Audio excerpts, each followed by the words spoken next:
June 15, 1945. Texas. Behind the barbed wire of Camp Swift, weary German prisoners braced themselves for punishment. They expected chains, stale bread, and cold stares. Instead, the air shimmered with the smoky perfume of hickory wood. Briskets the size of artillery shells crackled over open flames.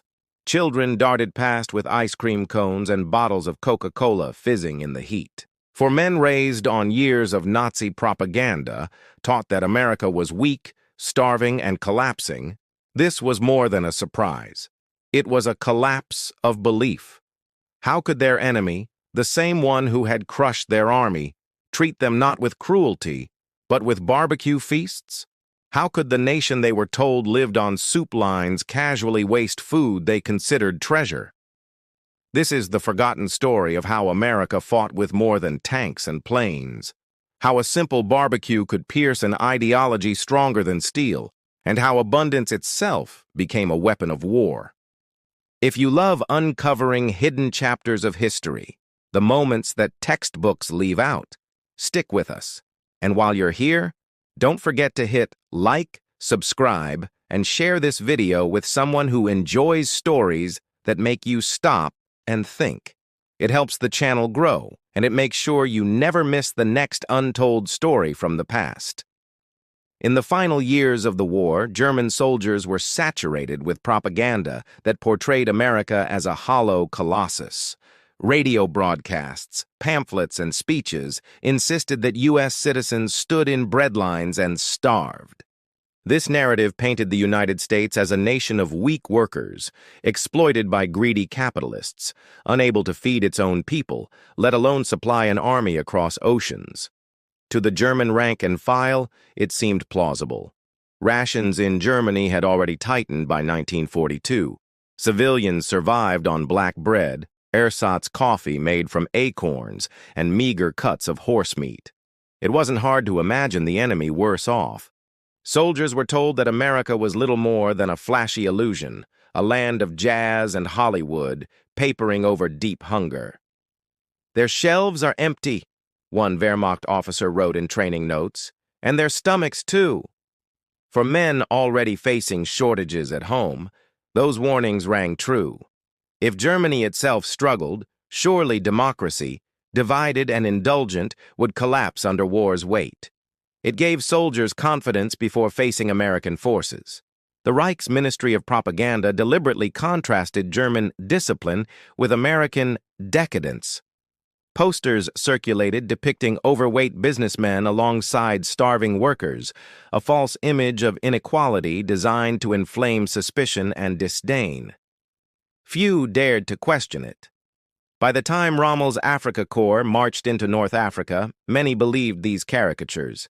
They expected poorly fed soldiers, shoddy equipment, and supply chains collapsing at the first sign of real combat. Confidence ran high. But on the battlefield, a different truth already hinted itself. American tanks rolled forward in endless supply, skies swarmed with aircraft, and ammunition seemed inexhaustible. Still, prisoners rationalized it. The enemy was throwing everything into a last gamble.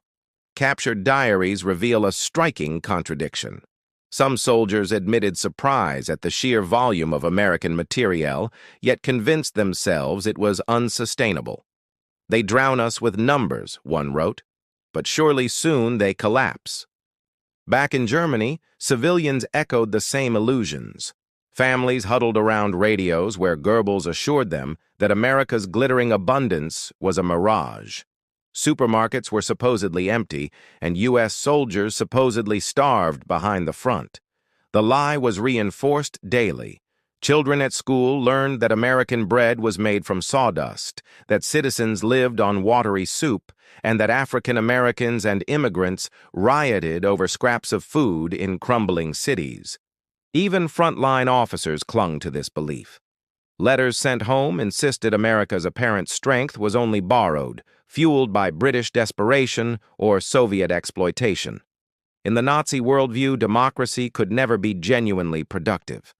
So when thousands of German soldiers were captured in Tunisia and shipped across the Atlantic, They carried not just fear of defeat, but certainty that they were being sent into deprivation, maybe even starvation.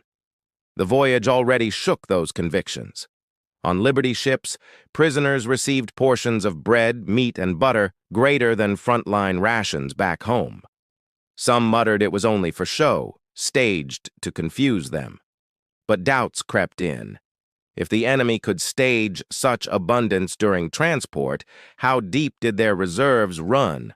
And why waste such effort feeding enemies who had been taught to expect punishment? That first crack in the wall of propaganda widened as prisoners reached American soil. Instead of soup lines and hungry civilians, they saw bustling ports, stacked warehouses, and soldiers casually discarding leftovers unimaginable back home. The dissonance was immediate and unsettling.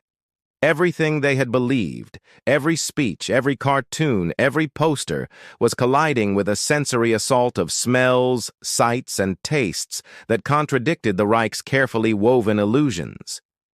And in that moment, behind barbed wire yet filled with unexpected meals, German prisoners realized a truth more devastating than defeat in battle. America's greatest weapon was not firepower, but abundance. The spring of 1943 marked a turning point in the war. In the deserts of Tunisia, the once proud Afrika Korps, veterans of brutal campaigns, suddenly found themselves pressed from all sides with no escape remaining. Rommel's men had fought with determination, but supply lines were strangled, fuel evaporated, and ammunition dwindled to a trickle. German commanders admitted privately that their army was running on fumes, surviving only day to day. For months, soldiers had endured shortages of food and water. Dust storms clawed at their throats, sunstroke claimed comrades, and Allied forces grew stronger each week. Still, they believed surrender meant humiliation or death. Nazi propaganda drilled into their minds that capture by the Allies would bring cruelty, chains, beatings, and starvation. Better to fight to the end, they were told, than face the vengeful enemy's wrath. But as the Allied push tightened, choices vanished. German and Italian soldiers, once conquerors, became desperate survivors. By May, columns of men stumbled across the sand, weapons discarded, hands raised in quiet resignation. The surrender was staggering in scale. Nearly 275,000 Axis troops laid down their arms, one of the largest capitulations of the entire war. For many, disbelief outweighed despair. The Reich had promised invincibility. Captured officers whispered bitterly to one another. How could the weak democracies crush them so completely? Some muttered explanations: treachery, luck, overwhelming numbers. But few admitted the truth. The Allied war machine had proven unstoppable. Instead, something unexpected happened. Trucks arrived with water and rations. Guards distributed cigarettes and bandages. The defeated men blinked in confusion. Where was the cruelty they had been promised by every broadcast and speech?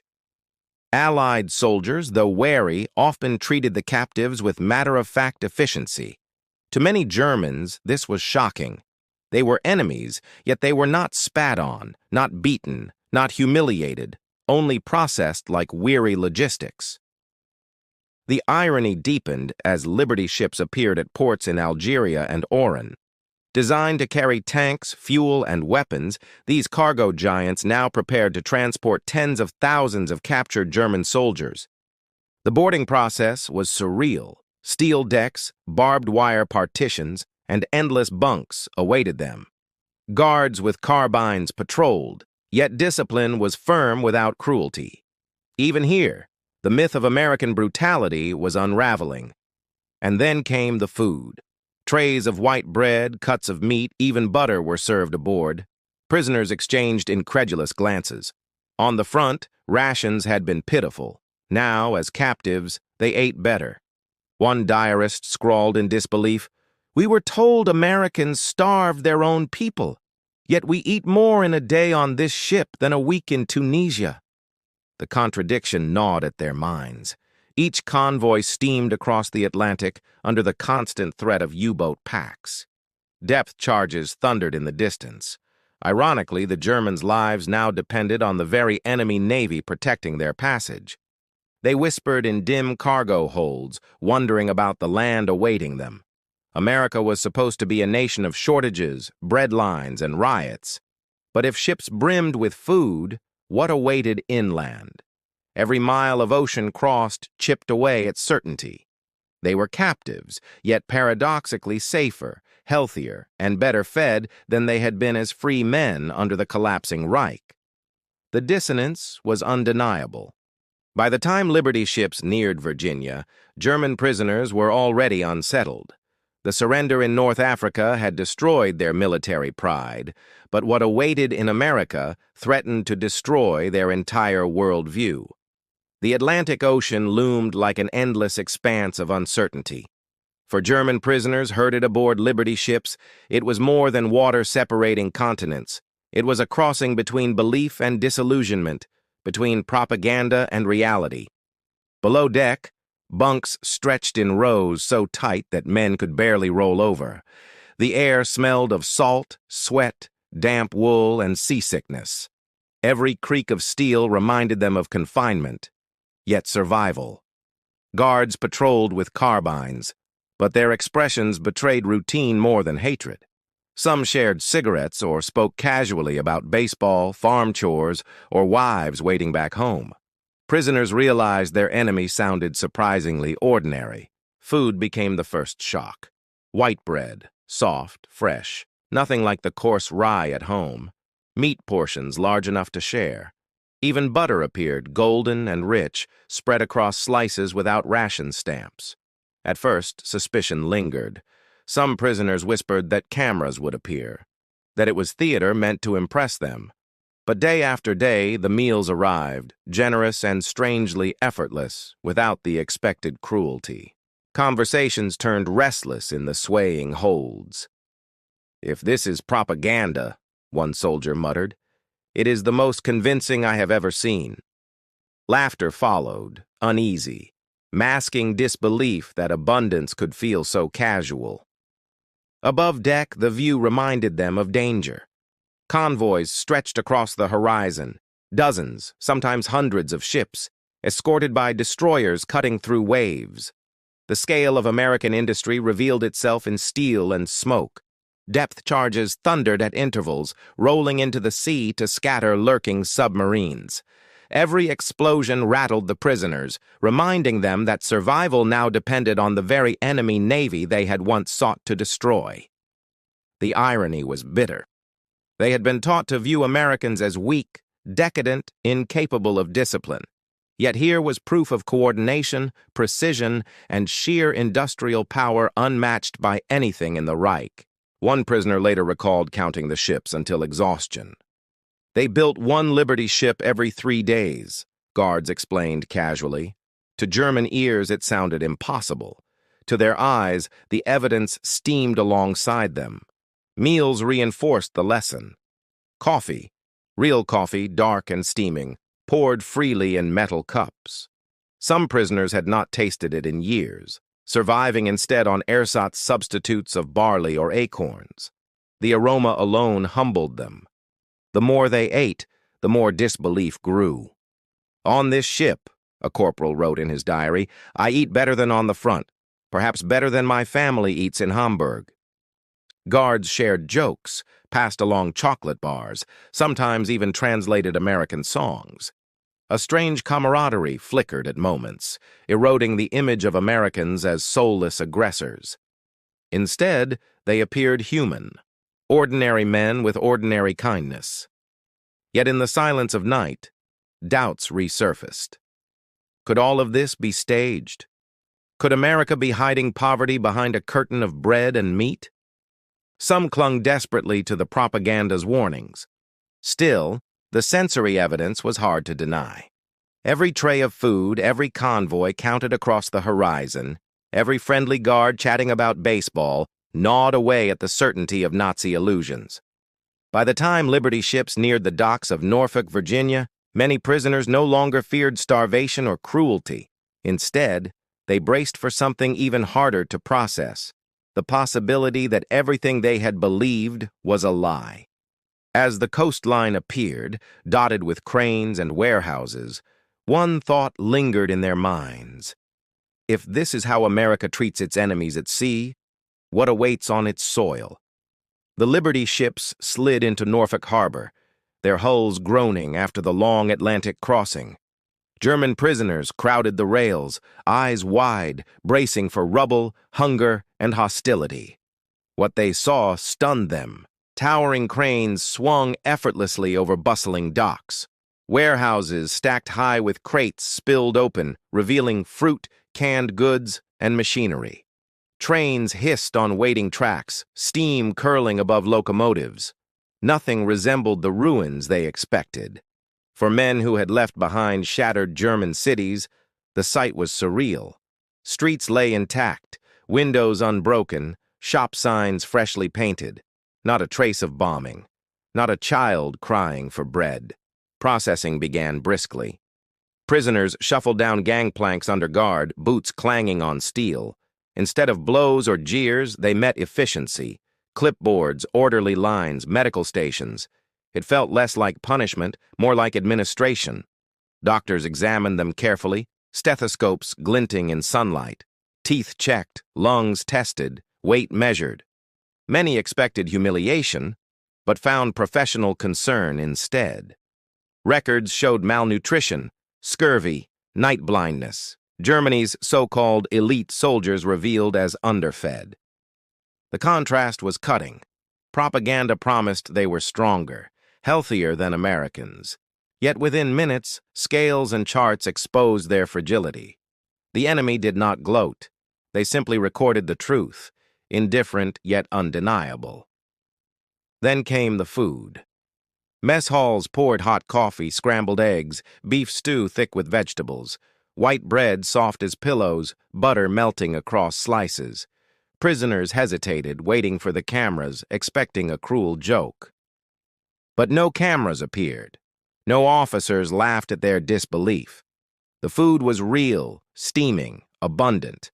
One soldier wrote, "We waited for someone to take it away. No one came. It was ours." Diaries recorded awe and confusion. "Even their soldiers do not eat like this," a corporal from Bremen scribbled. Yet it wasn't exceptional. For America, this was ordinary army fare, nothing staged, nothing unusual. Cigarettes circulated, issued without ceremony. Soap, towels, bedding followed. To men accustomed to scarcity, the sheer normalcy felt overwhelming. It wasn't generosity as spectacle. It was a system built on scale beyond comprehension. Around them, warehouses groaned with supplies. Stacks of tobacco, chocolate, fruit, even medical equipment.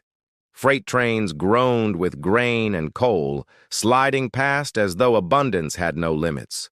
Germany's narrative collapsed with every sight. Prisoners whispered suspicions. Could this be a stage set, arranged for their eyes? But day after day, shipments rolled, goods stacked, food served. No illusion could sustain such effortless plenty. The evidence was overwhelming. Smells lingered strongest. Diesel fumes from locomotives, pine tar from docks, bread baking, meat roasting. To men half-starved, each aroma was a revelation. Hunger gave way to disbelief, disbelief to an uneasy awe. Within weeks, average prisoner weight rose sharply. Doctors noted 10 to 12 pounds gained, color returning to cheeks. Some laughed while eating, then fell silent, fearing abundance was a dream that might vanish suddenly. Even simple coffee unsettled them. In Germany, acorns roasted into bitter substitutes. Here, coffee flowed freely, gallons at a time, the rich aroma filling mess halls. Every sip contradicted years of propaganda. The shock was not just food, it was order, efficiency, precision, routine. America revealed itself not as decadent chaos, but as a machine of abundance, where resources seemed limitless and structure unshakable. Prisoners carried trays back to barracks, bellies full, minds spinning. Everything they had believed, the propaganda of weakness, starvation, corruption, was unraveling with each bite, each sight, each smell.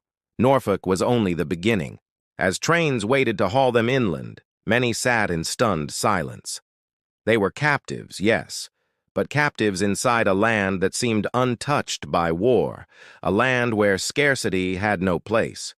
From Norfolk's bustling docks, the prisoners were herded onto long lines of Pullman cars. Windows were barred, but the air slipped through. As steel wheels clattered, a new chapter of astonishment began. Outside the barred glass, orchards stretched heavy with apples, fields rolled green with alfalfa, and red barns gleamed as though painted for postcards. For men accustomed to ruins, the scenery was impossible. They pressed their faces to the glass, whispering. Where were the bomb craters, the collapsed roofs, the desperate faces? Instead, children played in streets, waving cheerfully as trains rumbled past their towns. Sometimes those children sprinted alongside, tossing gum or chocolate through the windows.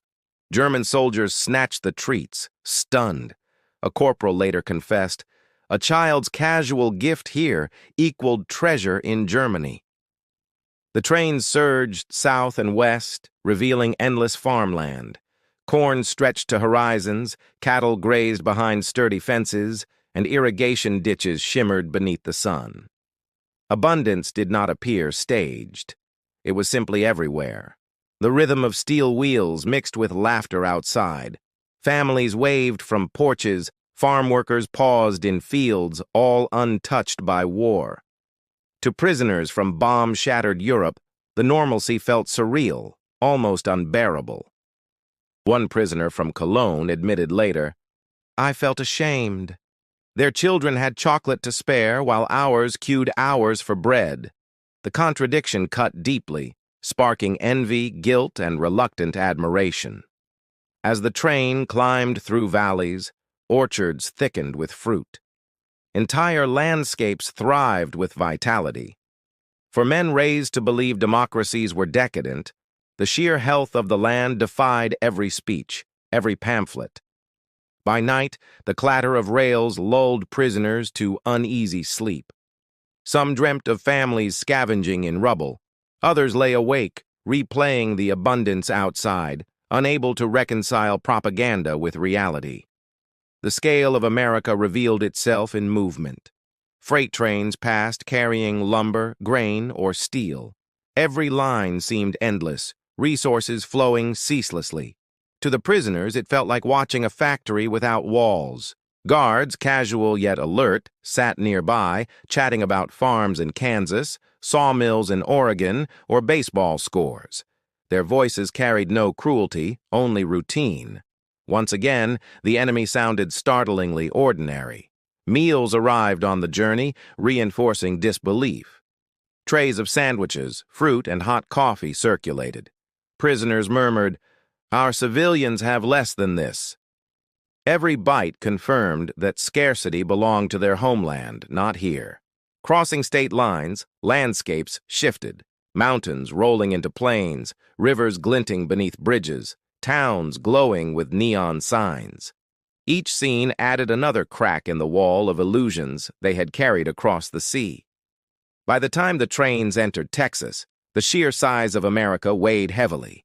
Thousands of miles rolled past without rubble, without hunger, without collapse. Abundance seemed not exceptional, but woven into daily life. When barracks rose on the horizon, prisoners expected the illusion to finally break. Surely camps would reflect deprivation, chains, cruelty. Instead, rows of new wooden buildings stood clean, lit, and strangely orderly. The journey inland had done more than transport bodies. It had transported minds from certainty into doubt. Each mile further eroded the propaganda they had once carried like armor against truth.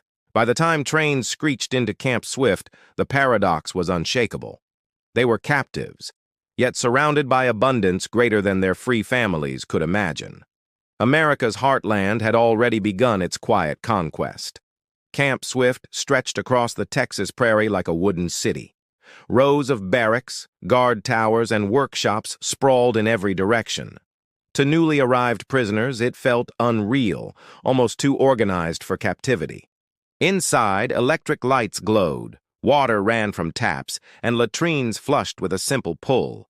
For many Germans, even these basics surpassed what they had known in barracks or homes back in Europe.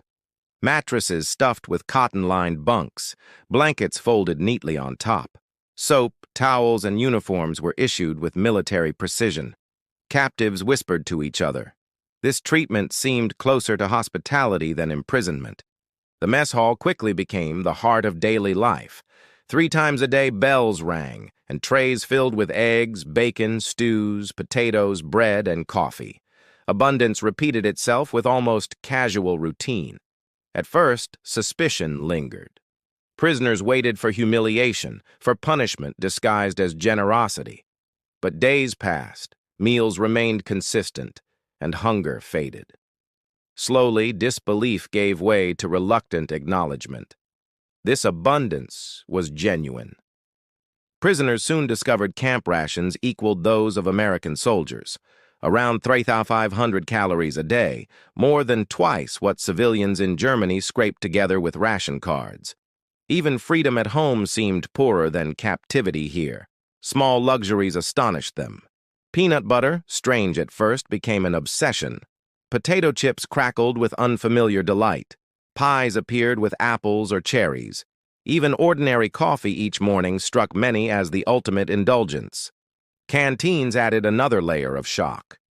Tokens earned through camp labor bought cigarettes, chocolate, soap, notebooks, or Coca-Cola in frosty bottles.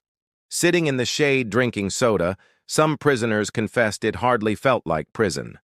Guards maintained order but often treated men casually, joking or sharing stories. The image of brutal captors dissolved. One prisoner admitted, "We were behind wire, but in our stomachs it felt like freedom. Entertainment arrived too. Libraries stocked with classics, film nights screening comedies or westerns, orchestras formed from prisoners themselves. Music drifted across the wire. Even within captivity, creativity and laughter found space to breathe. Sports filled afternoons. Soccer matches drew cheering crowds, while baseball demonstrations left Germans baffled but curious. Work details built workshops and gardens. Life inside became a paradox. Disciplined, confined, yet strangely rich in opportunity. Everyday rhythm astonished most. Waking to bells, eating until full, strolling open yards, writing letters, even tending vegetables. None of it aligned with the images painted in Nazi propaganda of cruelty and starvation. Some prisoners admitted guilt. Families back home queued for turnips and moldy bread, yet they gained weight behind barbed wire. "It is unfair," one wrote. "But here, even as captives, we thrive." The irony deepened when holidays came. Thanksgiving meals with turkey and stuffing, Christmas feasts with pies and carols. Guards explained traditions, prisoners tasted unfamiliar dishes, and the contradictions only grew heavier with each occasion. Letters, though censored, sometimes carried hints home. "We are treated well," one man wrote carefully. Families struggled to believe such words, assuming exaggeration. They could not imagine their sons feasting in captivity. At night, the Texas air smelled of mesquite and dust, cicadas droning outside barracks. Beyond the wire, life continued. Inside, prisoners wrestled with a strange truth. America's strength revealed itself not through cruelty, but comfort. The camp became both a prison and a revelation. Men who had marched under banners of superiority now lived in conditions surpassing their civilian lives. It unsettled them deeply, reshaping thoughts about the enemy. By the end of their first months, Camp Swift had transformed disbelief into uneasy recognition. Captivity here was not deprivation. It was a window into abundance so profound it quietly dismantled years of indoctrination. July 4th, 1944, dawned bright and scorching in Texas. For Americans, it meant parades, fireworks, and feasts. For German prisoners at Camp Swift, it was just another day of captivity. Or so they thought. By afternoon, guards marched prisoners into an open field. Smoke curled skyward from rows of barbecue pits dug into the earth. The sweet, peppery scent of hickory and mesquite drifted heavy across the camp. Slabs of brisket, some weighing 15 pounds, sizzled above glowing coals. Fat dripped into embers, releasing crackles of fire. The smell was intoxicating, unlike anything German soldiers had ever experienced in war or peace. Children darted between tables, holding ice-cold bottles of Coca-Cola, their laughter carrying across the prairie. Nearby, women spread trays of cornbread, beans, baked potatoes, pickles, and coleslaw. To the prisoners, it felt like surreal theater. At first, whispers spread. Surely this was mockery. "No one cooks feasts for captives," one muttered. But the longer they stood, the clearer it became. This celebration was real, and they were invited to witness it. A rancher lifted a smoking brisket from a steel smoker, bark crisp, pink smoke ring glowing beneath. He laughed, explaining it had been cooking 12 hours. "Slow and steady," he said. "That's how you do it." Plates piled high were passed around. Golden cornbread crumbled between fingers, beans simmered with molasses melted on tongues, potatoes split open, steam rising. Even peach cobbler appeared, sweet and warm, offered casually across invisible lines of enmity. Prisoners hesitated at first, but hunger and aroma overcame suspicion. They bit into brisket rich with smoky tenderness. Silence followed, then disbelief. This was not sustenance. This was indulgence, generosity, an entirely different kind of power. A teenage girl slipped a slice of cobbler to a stunned sergeant. He thought of his sister queuing for bread back home. Tears burned his eyes as he swallowed, overwhelmed by the contradiction. Music struck next. Fiddles, guitars, and harmonicas lifted into country tunes. Firecrackers popped in the distance. Children clapped along, and even prisoners tapped feet, caught between shame, suspicion, and reluctant participation in the rhythm. The sheer numbers defied imagination. In Germany, rations allowed 2 pounds of meat per week, often less. Here, hundreds of pounds vanished in a single evening, consumed freely by captives and civilians alike. Dr. Wilhelm Huffman, a camp physician, murmured to fellow prisoners, "This is not propaganda. This is daily life, and it destroys everything we were told." His words echoed through minds already buckling under disbelief. Some clung to pride, refusing to smile or taste. Others surrendered to curiosity, savoring food they had never imagined. Either way, the contradiction was impossible to escape. Enemies feasted like guests, not like captives. Night fell, fireworks bursting above Bastrop. Prisoners lay in bunks, stomachs heavy, clothes infused with smoke. Many could not sleep. One corporal wrote, "I was confused. Why do they feed us so?" For men who had killed American sons, the generosity was unbearable. They expected retribution, cruelty, scorn. Instead, they had been given brisket, Coca-Cola, and peach cobbler. The enemy revealed not brutality, but abundance. The barbecue became legend within the camp. Diaries preserved disbelief, retellings grew with time, and the taste of smoky meat lingered in memory. For many, it marked the first undeniable collapse of propaganda. In the end, the 4th of July barbecue was more than a meal.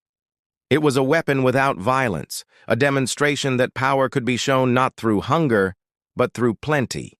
After the spectacle of barbecue, what truly shocked prisoners was not the occasional feast, but the ordinary rhythm of daily life.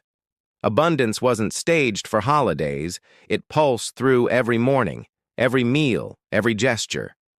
Breakfast set the tone. Eggs appeared scrambled, fried, or boiled. Oatmeal sweetened with sugar-filled bowls. Toast spread thick with butter arrived alongside slices of bacon. Coffee, dark, hot, genuine coffee, flowed endlessly, cup after cup. For prisoners accustomed to ersatz substitutes and rationed scraps, mornings alone felt like celebrations. One from Munich wrote, "To have real coffee each day, more than our generals enjoyed at home, is unthinkable." Lunches and dinners offered further proof. Beef stew thick with vegetables, fried chicken crisp and golden, bread baked fresh each day. Pies filled with apples, cherries, or pumpkin completed the meals. Everything seemed ordinary to Americans, extraordinary to prisoners. Peanut butter, initially ridiculed as strange, soon became beloved. Potato chips, salty, brittle, entirely new, were devoured with fascination. Even small items taken for granted by Americans became objects of astonishment for men raised in scarcity. Work brought pay, not punishment. Under the Geneva Convention, tokens or camp script compensated labor. Prisoners traded them at canteens for cigarettes, candy bars, soap, shaving cream, writing paper, even chilled bottles of Coca-Cola. One Bavarian sergeant described sitting in shade, sipping soda, listening to a radio. "I thought this cannot be captivity. It feels like freedom, except with fences." Such admissions captured the strangeness of daily life. Numbers emphasize the contrast.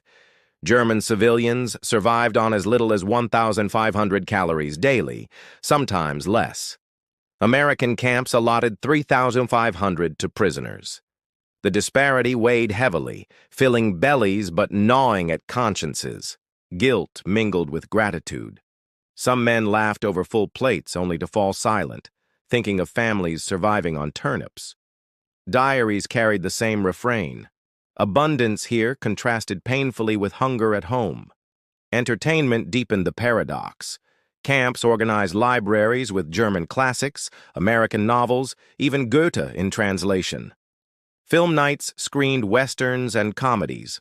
Orchestras formed, choirs sang, and swing records floated over barbed wire under Texas skies. Leisure coexisted with liberty inside limits. Prisoners played soccer matches, gardened, or painted murals across barracks walls. Despite rifles at towers, life within wire felt oddly freer, richer, and healthier than crumbling cities back in Germany. Canteens astonished most. Shelves brimmed with gum, chocolate, and toiletries.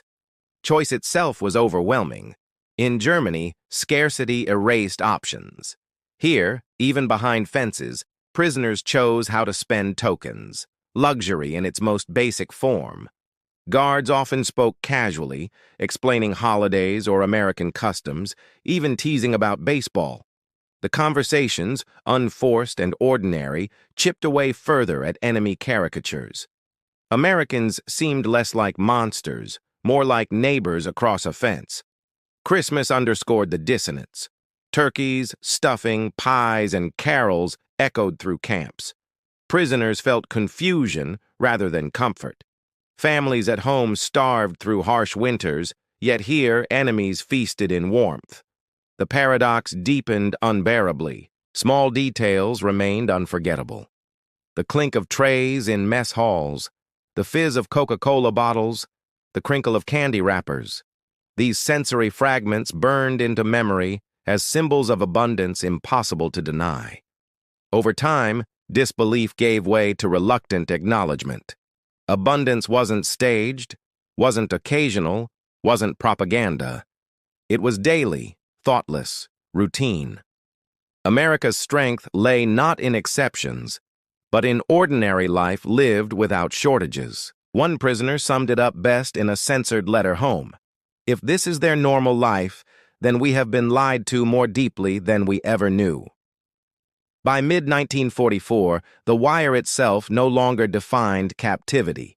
German prisoners were sent into American towns, farms, and factories under guard, but unshackled.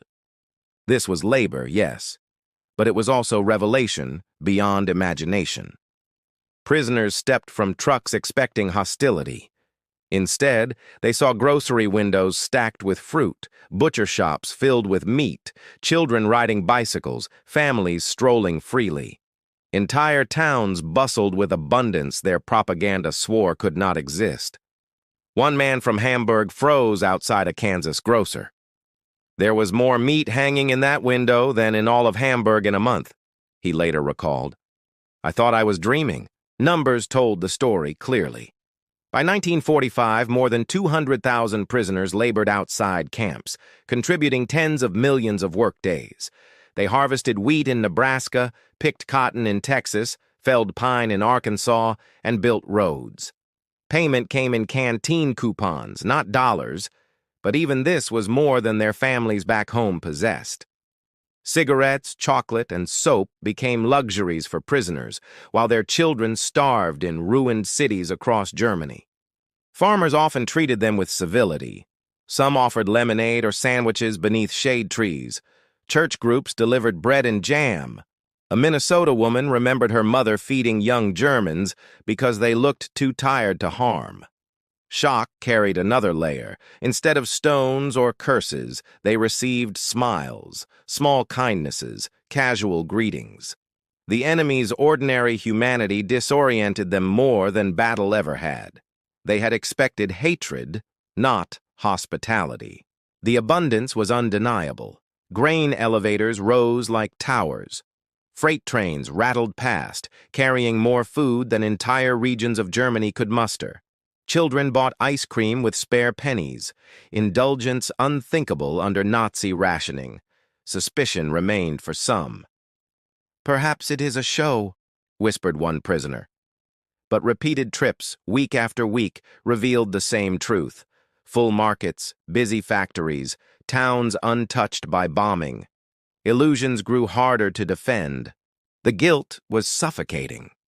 Letters from home spoke of malnutrition, winters without fuel, children fainting in schools. Meanwhile, prisoners cut timber, earned coupons, and bought Coca-Cola. The contrast between their survival and families' suffering was unbearable. Many admitted later that these excursions beyond wire shattered propaganda more than feasts ever could. In camps, illusions of theater lingered. On American streets, daily abundance proved impossible to fake. Reality spoke louder than words. One Bavarian prisoner confessed decades later, "It was then I realized everything we had been told was a lie." The sight of thriving American towns cracked walls of belief that Nazi speeches never repaired. Even smells remained vivid in memory. Gasoline drifting from filling stations, bread baking in corner shops, grilled meat wafting from backyards. Scents alone destroyed illusions of scarcity. Abundance clung to every sense with undeniable permanence. Farm labor revealed another paradox. Prisoners bent in fields beside American workers, sometimes laughing together over simple tasks.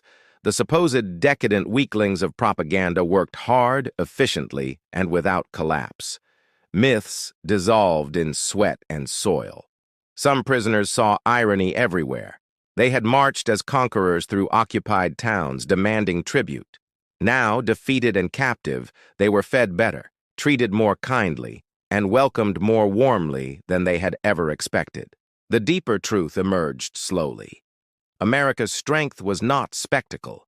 It was ordinariness. Supermarkets brimming, trains groaning, children tossing candy.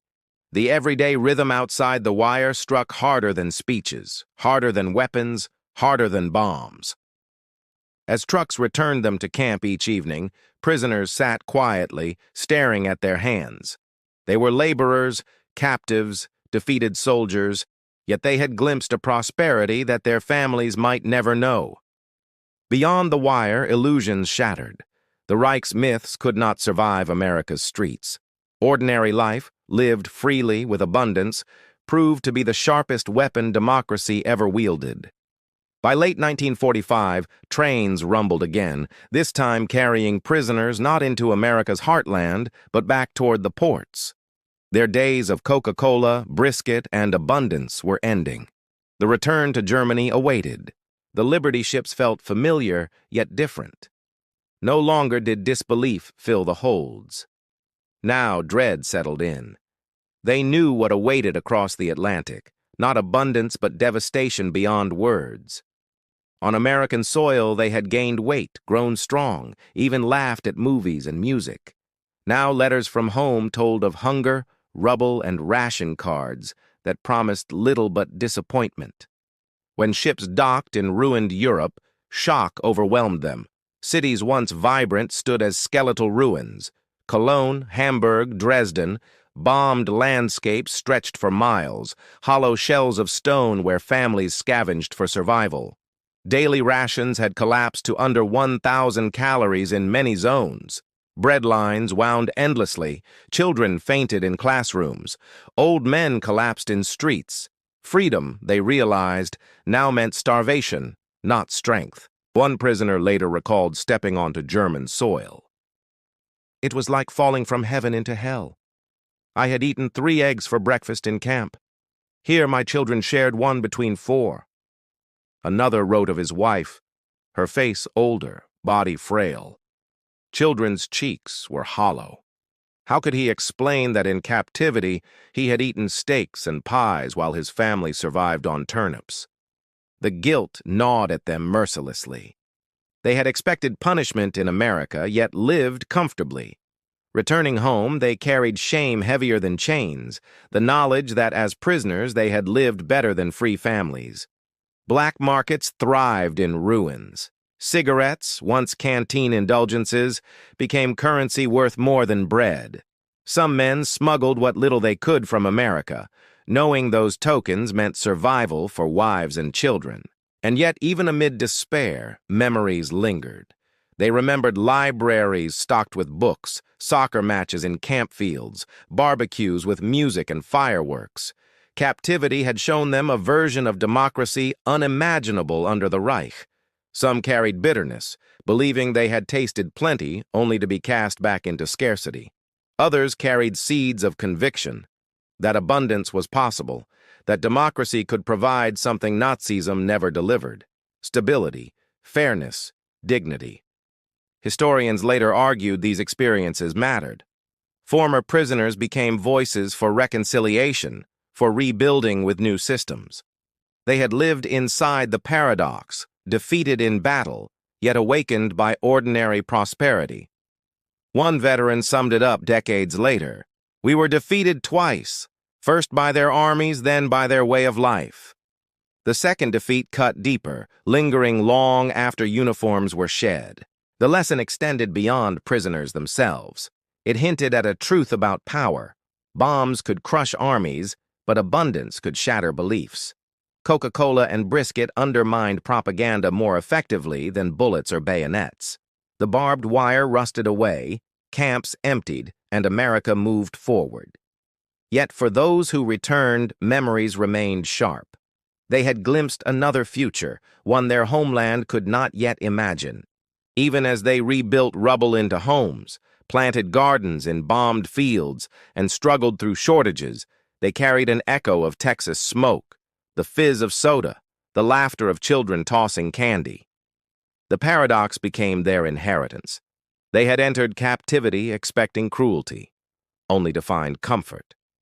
They had returned home free, only to find hunger. The contrast defined their lives long after the war ended. And in that contrast lay the final lesson. America's greatest weapon was not the bomb or the tank, but its ordinary abundance, lived without fear. A power that defeated enemies not just militarily, but ideologically.